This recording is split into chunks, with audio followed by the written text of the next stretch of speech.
Thanks, Brian, and good afternoon, ladies and gentlemen. The many challenges, issues and concerns currently facing governments, some of which are brought about by the global financial crisis, and some of which are simply a manifestation of an era in which we live, such as citizens wanting faster and better services, are driving significant change in the delivery of both social infrastructure and public services. In Australia's case, this significant change, as Brian said, is more of an evolution than a revolution. It's been more than a decade now, as John mentioned this morning, since we began to see alternative delivery models, the PPP.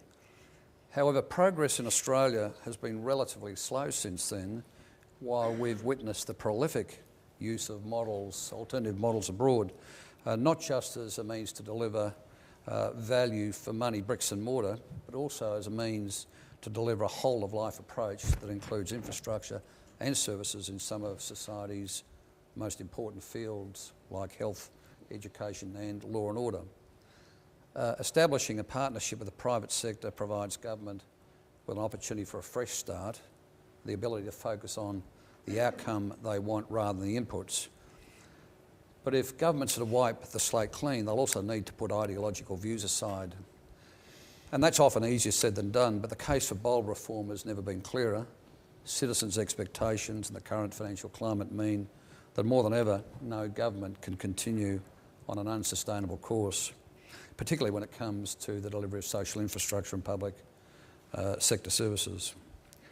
There's already clear evidence that through well-designed and well-managed competitions and through well-designed and well-managed contracts, governments can improve infrastructure and services for citizens and deliver savings to taxpayers.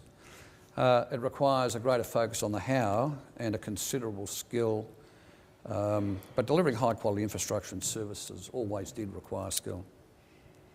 So for the private sector, incentives to invest are critical.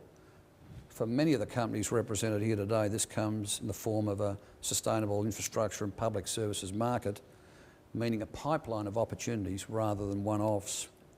It means clear rules of engagement that determine an equitable approach. That's always a good starting point to give industry a level of predictability and the confidence to invest. The British government recently quantified the public service market through a study known as the Julius Report, and I commend it to you. It estimates the public service market in the UK to be as much as 6% of GDP. It's slightly higher in Australia due to the high level of private provision of education. And that 6% is just the services sector alone, without infrastructure. And yet this significant sector of the economy has yet to be fully harnessed and organised to deliver better value for money, services, and to assist the road to economic recovery. If Australia is to deliver world-class social infrastructure and services, a fundamental mind shift is still required for both governments and oppositions. The right approach will not only deliver better services and savings to taxpayers, but it also has the potential to lift productivity, improve competitiveness and sharpen Australia's future economic performance. So in the discussion over the next 30 minutes, we'll cover both the opportunities for and the impediments to private sector delivery of social infrastructure and public services in Australia. We'll also attempt to address how we can continue the debate and turn words into actions. Brendan has already introduced the panel today, so let's get straight to the discussion. I have a question or two for the panellists, and then we'll throw the questions over to you. And when I do, please state your name and affiliation. So if I could begin by asking Paul, why are we discussing this topic at all? I mean, what are the benefits to the sector and to the wider community of creating a services market in Australia? Well, Adrian, I think that the benefits of social infrastructure procurement have now become well established and are well understood across government, as John Fitzgerald agreed to. I think that the challenge we've always had is how we integrate those core services with that infrastructure procurement. And we probably remember the days not that long ago where you would win a project, you designed it, you'd sign all the contracts, you'd fund it, and then government would introduce you to the users after that, and you would virtually start again. We've come a long way from that, and I think we're now getting better at integrating the core services. And obviously, one model is to actually hand the core services over to the private sector to try and achieve full integration across the design, the construction, the facilities management, and ultimately the core services. But I think we're also seeing other models are already developing in Australia, like the new public transport models, both the CBD Metro and the Gold Coast Rapid Transit, where we're seeing the separation out of the sort of civil component and a greater focus on the operational and core services component, so that government can achieve its objectives in that regard, perhaps separate from the civil works or the tunnelling or the other components of the project, so government can start to get the best of both worlds, if you like. Thanks, Paul. And Brian, you've been advising governments for many years and have an interesting perspective on the evolution of social infrastructure and public services market. What are some of the drivers and impediments to expanding the public services market in Australia? Thanks, Adrian. I think, as I said in the address, I think it is about a matter of education for the political demographic and getting them to understand and take some comfort from the fact that the processes can be well delivered. Impediments will be the usual suspects. You've got your ideologues within government, you've got some local MPs within government who have a particular issue and a particular bent against it. You've got the union movement in different circumstances who might have a problem with the outsourcing of various areas. These are the kind of usual suspects, opponents to it.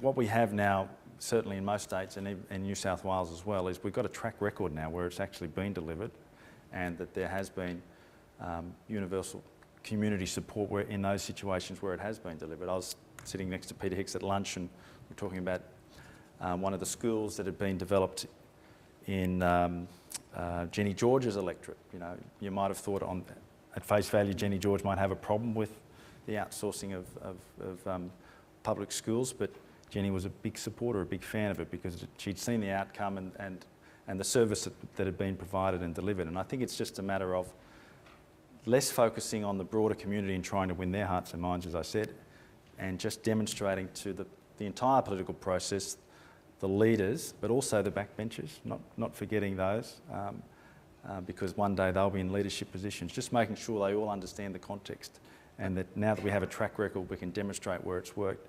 You've got a much bigger story to tell.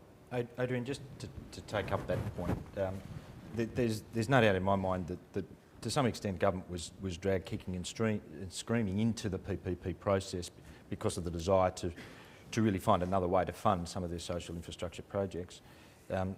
Whilst that might have been the entry, I think that the spin-off benefits have been to some extent overcome that initial inertia of the resistance against the public sector unions.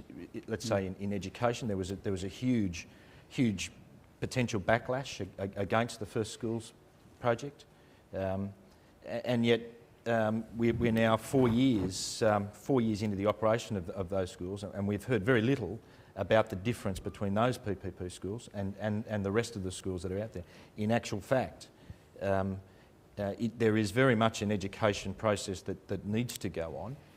You do now have your advocates within high levels of government, particularly Treasury, and within some components of the education department, and we're engendering support within principals. But the general public don't see any difference between the PPP schools or the others, and that's probably a good thing.